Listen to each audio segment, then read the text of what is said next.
उपदेश नहीं उपचार है गीता, मानवता का श्रृंगार है गीता।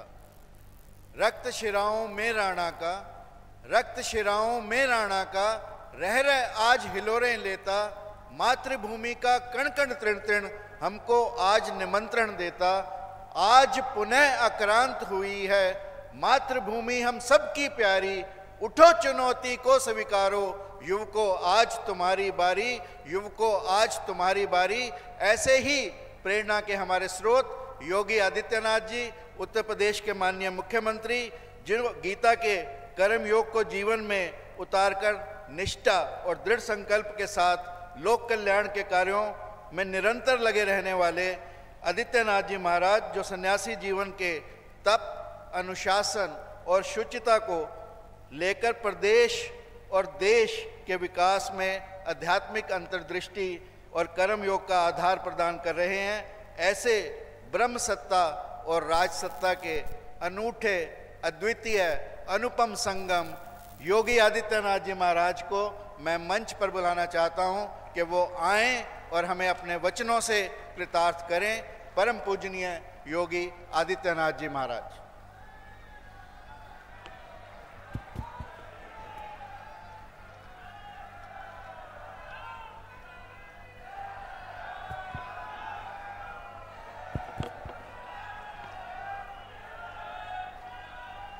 सियावर रामचंद्र भगवान की, सियावर रामचंद्र भगवान की, वृंदावन बिहारी लाल की, वृंदावन बिहारी लाल की, भारत माता की, भारत माता की, वंदे वंदे वंदे।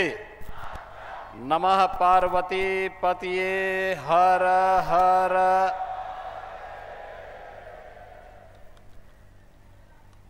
दिव्य गीता प्रेरणा महोत्सव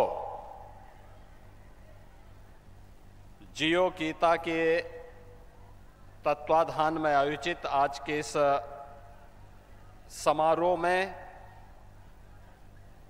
मुख्य अतिथि के रूप में जिनका मार्गदर्शन अभी प्राप्त होने वाला है, दुनिया के सबसे बड़े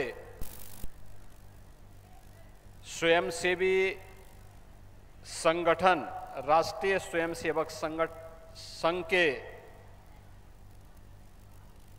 सरसंघ चालक परम श्रद्धेय डॉक्टर मोहन राव भागवत जी,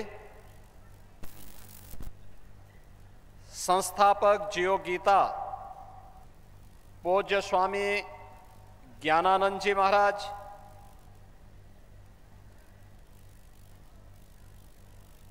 अखिल भारतीय आचार्य महासभा के महासचिव पूज्य स्वामी परमात्मानंद जी महाराज,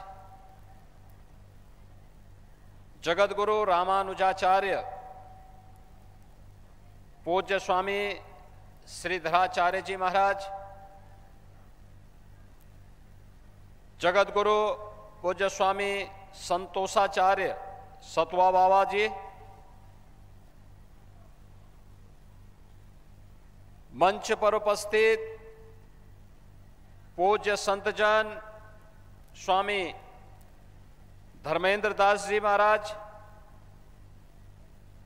स्वामी रामचंद्र दास जी महाराज, स्वामी शशिकांत दास जी महाराज, माननीय श्री रामलाल जी, राज्यसभा के माननीय सदस्य और उत्तर प्रदेश के पूर्व deputy CM doctor Dinesh Sharma ji, पूज्य संतजन और भारी संख्या में दिव्य गीता प्रेरणा महोत्सव के इस कार्यक्रम में उपस्थित सभी भगवत प्रेमी उत्साही बहनों और भाइयों, मैं सबसे पहले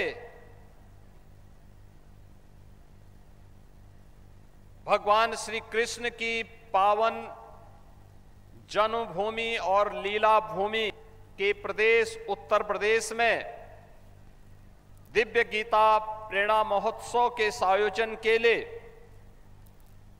आयोजक से धन्यवाद देते हुए परम श्रद्धेय सरसंघ चालक जी का इस महोत्सव में हृदय से स्वागत करता हूं, उनका अभिनंदन करता हूं।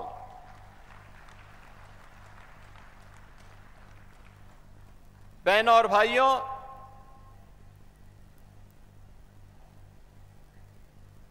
दिव्य गीता प्रेरणा महोत्सव की जब हम बात करते हैं तो श्रीमद् भगवत गीता के 700 श्लोक, जिन्हें हर भारत का धर्मावलंबी, सनातन धर्मावलंबी जीवन का मंत्र मान करके बड़ी पवित्रता के साथ, बड़े आदर भाव के साथ उन्हें आत्मसात करने का प्रयास करता है, वह हम सबके सामने 18 अध्यायों की 700 श्लोकों की श्रीमद् भगवत गीता हर सनातन धर्मावलंबी के सामने आती हुई और एक नई प्रेरणा देती हुई दिखाई देती है। और जैसा यहां पे पूज्य स्वामी परमात्मानंद गिरि जी महाराज ने कहा था कि धर्म से ही शुरू होता है, अंत में भी उसी मर्म के साथ वह अपना विराम भी लेती है। यानी शुरुआत और अंत को भी जोड़ें तो अपने आप में धर्म मानती है। श्रीमद् भगवत गीता धर्म की वास्तविक प्रेरणा है और भारत के मनीषा ने धर्म को कर्तव्य के साथ जोड़ करके देखा है। हमने धर्म को उपासना विधि मात्र नहीं माना है, उपासना विधि उसका एक हिस्सा है, एक छोटा सा भाग है। वह हर व्यक्ति अपने अनुसार, अपनी आस्था के अनुरूप, अपने पंथ, अपने संप्रदाय, अपने उपासना विधि के अनुरूप अपने आप को, अपनी आस्था को तय कर लेता है। लेकिन मुख्य रूप से धर्म हमारे यहां जीवन जीने की एक कला है और इसे ही हमने वे ऑफ लाइफ के रूप में कहा है। और वे ऑफ लाइफ यही है श्रीमद् भगवत गीता, जो भगवान की दिव्य वाणी है, जिसके महोत्सव के साथ आज हम सबको जुड़ने का अवसर प्राप्त हो रहा है। याद करिए, जब पहला श्लोक आता है, धर्म क्षेत्रे कुरुक्षेत्रे समवेता युत्सव, यानी धर्म क्षेत्र से ही शुरू होता। धर्म क्षेत्र दुनिया के अंदर कहीं नहीं होता होगा जहां युद्ध का मैदान धर्म क्षेत्र के रूप में जाना जा रहा हो, लेकिन हमारे यहां हर कर्तव्य को हमने पवित्र भाव के साथ माना है। अच्छा करेंगे पुण्य के भागीदार बनेंगे, गलत करेंगे पाप का भागीदार बनेंगे। और यह मान करके जब हर सनातन धर्मावलंबी चलता है तो वह अच्छा करने का प्रयास करता है। भारत ने विश्व मानवता को जो संदेश दिया है प्राचीन काल से ही, उसका वह संदेश भी वही है। आप याद करिए ना, हमने कभी नहीं कहा कि मैं जो कह रहा हूं कि हमारी उपासना विधि ही सर्वश्रेष्ठ है। हमने सब कुछ होते हुए भी कभी भी अपनी श्रेष्ठता का डंका नहीं पीटा, उसको शरण दिया। जिस आई उसके साथ खड़े हो गए, जिसके सामने कोई चुनौती आई, उसकी चुनौती का सामना करने के लिए सनातन धर्मावलंबी उसके साथ सहयोग के लिए खड़ा हो गया। अन्याय नहीं होना चाहिए, जियो और जीने दो की प्रेरणा अगर किसी ने दी है तो अब भारत की भूमि ने दी है। अयम निज परोवेति गणना लघु चेत साम उदार चरितानाम, तो वसुधैव कुटुंबकम की प्रेरणा भारत की धरती ने दिया है, दुनिया ने नहीं दिया है, ये भारत की ही धरती देगी। और इसलिए धर्म क्षेत्र को भी हमने, धर्म क्षेत्र अपनी पूरी भारत की धरती को हमने धर्म क्षेत्र माना, तो इसलिए युद्ध का मैदान भी हमारे लिए धर्म क्षेत्र है, कर्तव्यों से जुड़ा हुआ क्षेत्र है, क्योंकि वह धर्म क्षेत्र में जो युद्ध भी लड़ा जा रहा है वह कर्तव्यों के लिए लड़ा जा रहा है। और वही भाव जब सामने आता है, अंत में आप देखते होंगे, अंतिम श्लोक जब आता है, अंत में धृतराष्ट्र पूछ ही पड़ते हैं कि भाई बताओ तो क्या होने जा रहा है इस युद्ध का परिणाम। उसने कहा युद्ध का परिणाम तो पहले से तय है, यत्र योगेश्वर कृष्ण यत्र पार्थो धनुर्धर विजया भूतिर ध्रुवार नीति मम, यानी परिणाम तय है। और जो हम मानते रहे हैं धर्मस्ततो जया है, जहां धर्म होगा, जहां कर्तव्य होगा वहीं जय होनी है, उसके इतर कुछ नहीं हो सकता, कुछ नहीं हो सकता। किसी को कोई गरूर नहीं पालना चाहिए कि अधर्म के मार्ग पर चले और विजय हो जाए, कभी नहीं, कभी नहीं हो सकता। और यह भारत की सनातन धर्म की परंपरा है, यह प्रकृति का अटूट नियम है, सदैव से यही हुआ है और यही होता आ रहा है। और इसीलिए हम सबको इस बारे में ध्यान रखना होगा। इसी के लिए भगवान ने कहा, याद करना, आज के समय के लिए मैं वे दो उदाहरण आप सबके सामने जरूर रखना चाहूंगा जो उन्होंने कहा, स्वधर्मे निधनम श्रेय पर धर्मो भयावह जाएगा। और ये कभी भी धोखे में मत करना, कभी मत करना। और इसके लिए उन्होंने क्या कहा, इसके लिए कर्मणे वाधिका रस्ते मां फलेसु कदाचन, यानी कर्म की प्रेरणा। कर्म कौन? जिस कर्म में फल की इच्छा न हो, फल की इच्छा न हो। हमारी कमी क्या होती है, हम फल देखना चाहते हैं, बीज लगा नहीं कि फल की इच्छा करने लग गए। बीज सही लगा दोगे तो पेड़ फलेगा, अपने आप ही आपको फल भी दे देगा। इसलिए फल की चिंता मत करो, कर्म की प्रेरणा के साथ निष्काम कर्म योग की जो प्रेरणा भगवान श्री कृष्ण ने हम सबको दी है, कर्मणे वाधिका रस्ते मां फलेषु कदाचन। अब याद करिए, आज के हमारे समारोह के मुख्य अतिथि उस निष्काम कर्म के प्रेरणा स्रोत हैं। राष्ट्रीय स्वयंसेवक संघ अपनी शताब्दी महोत्सव के कार्यक्रम के साथ जुड़ रहा है। दुनिया के लिए कौतूहल और आश्चर्य का विषय है।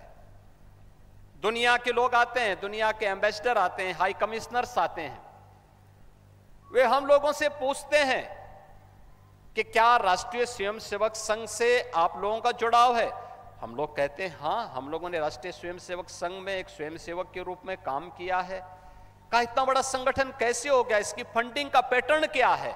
हमने कहा फंडिंग पैटर्न नहीं है, ये कोई ओपेक के देश यहां पैसा नहीं देते, यहां कोई इंटरनेशनल चर्च पैसा नहीं देता, यहां समाज के सहयोग से संगठन खड़ा हो रहा है और समाज के संगठन के लिए ही, समाज के लिए ही अपने आप को समर्पित भाव के साथ कार्य करता है और हर एक क्षेत्र में काम कर रहा है।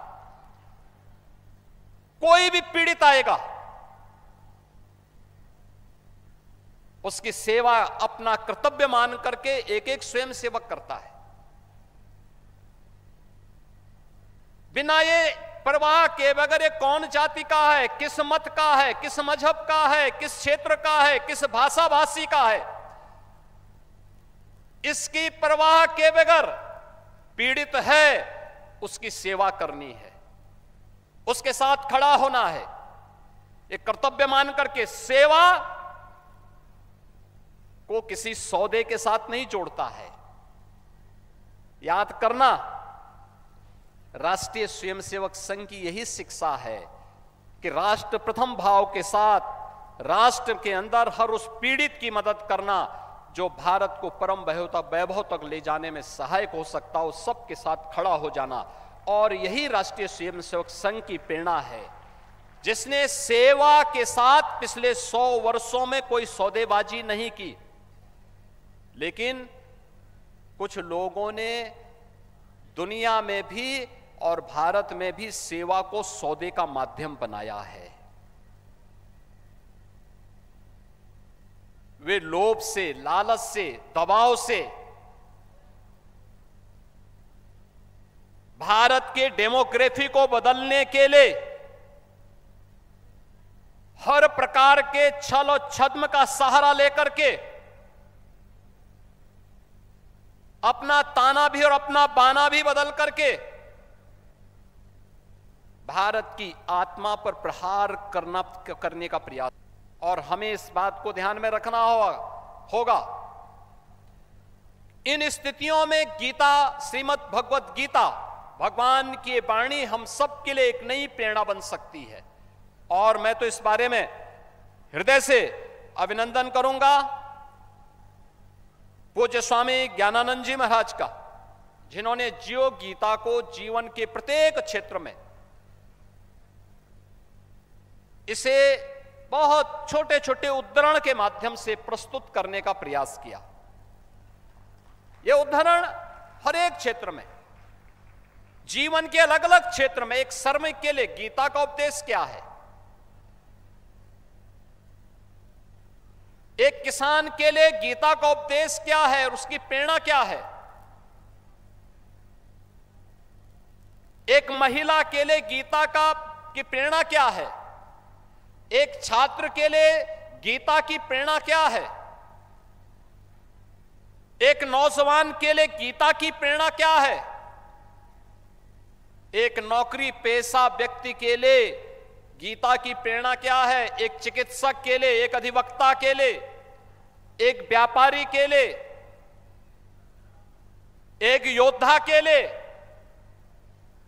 एक सैनिक के लिए गीता की प्रेरणा क्या है।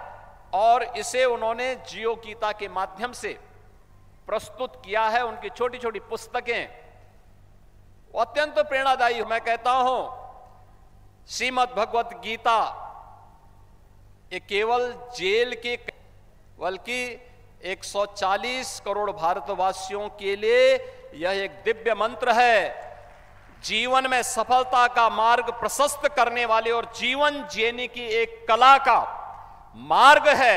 और इसे हर व्यक्ति को अपने जीवन का हिस्सा बनाना चाहिए।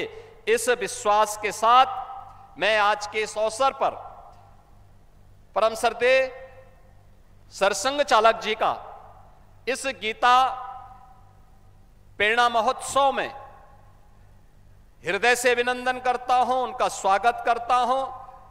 उनका मार्गदर्शन श्रीमद् भगवत गीता और जियो गीता के इस अभियान को एक नई ऊंचाई प्रदान करेगा। इस विश्वास के साथ आप सभी श्रीमद् भगवत गीता के प्रेमी और श्रद्धालु जनों को मैं इस महोत्सव में भाग लेने के लिए हृदय से धन्यवाद देते हुए आप सबके प्रति भी अपनी मंगल में शुभकामनाएं देता हूं। धन्यवाद। जय हिंद।